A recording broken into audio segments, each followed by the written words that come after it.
Hi, I'm Peter Sullivan. I'm here to share a story about my son, Marine Sergeant Thomas Joseph Sullivan. My name is William Wisner, and I am a member of the board of directors of Burn Pits 360. My name is Paul McMillan. Well, Tom joined the Marines in 2000. I served in the Army from 2001 to 2008 and deployed to Mosul from 04 to 05. His initial MOS was in the administrative area. He got tired of that and wanted to be what he called a real Marine. He switched to infantry when he was reassigned to a force reconnaissance unit. Our organization is dedicated to issues of military toxic exposure illnesses. He started with kind of focused pain and back, which then kind of radiated throughout his body and his joints, serious inflammation, and it became quite debilitating. I started having my own symptoms, difficulty in breathing. By January of 2018, I started having episodes of gasping. Typical stories, a lot of veterans that are familiar with it. What's going on? Go to the VA. Hey, all your tests are coming back normal. Nothing wrong with you. It's in your head. You have asthma. Here's an inhaler. It's kind of the typical story. The colds became frequent episodes of bronchitis.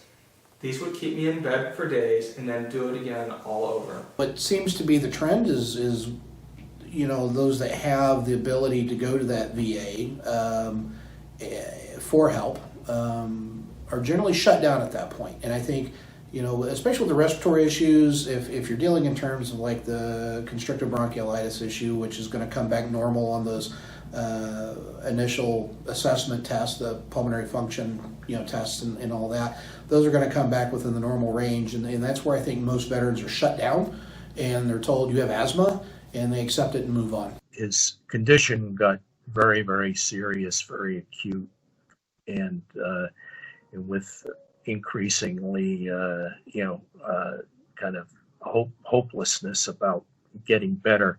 If you persist and keep looking for answers, inevitably these folks are being labeled as having some kind of a conversion disorder, some other type of a mental illness. Doctors and nurses started treating me like my problems were psychiatric. There was one senior pulmonary doctor who looked over my case and felt my problems may not be psych. He was concerned about my history near burn pits. In February 2009, he suddenly died at home, leaving a 28-year-old wife and 3-year-old daughter. My guess would be that the vast majority of people that are impacted by this have no clue what it is that they're actually dealing with. After Tom died, an office in the Bethesda Naval Hospital reached out and asked if family would like an opportunity to meet with his doctors. Professed surprised. I think nobody really appreciated how sick Tom was, which is part of the problem. Just a whole array of issues that are plaguing veterans from our generation. When we look at the medical care that he received, the primary care doctor, and he acknowledged that before he sent Tom to this clinic, he had told the doctors there of his opinion that Tom had what he called a somatoform disorder. I filled out the VA burn pit registry and saw their practitioners as the registry recommends. They asked me a lot of questions, but then they wouldn't answer mine. Since I had no VA benefits, they could not help me.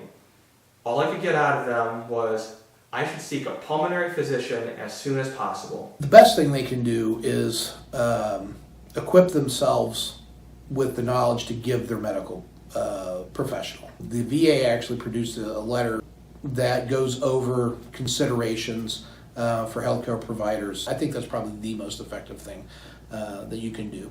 I learned of a study by a New York doctor, Anthony Sema. Dr. Sema's study described my symptoms perfectly. He then prescribed breathing medicines that have helped me feel more normal and work effectively again. My wife said, we really need to do something. There are probably other Toms out there, and it would be awful if they get treated the way Tom is, when you got to do something maybe to help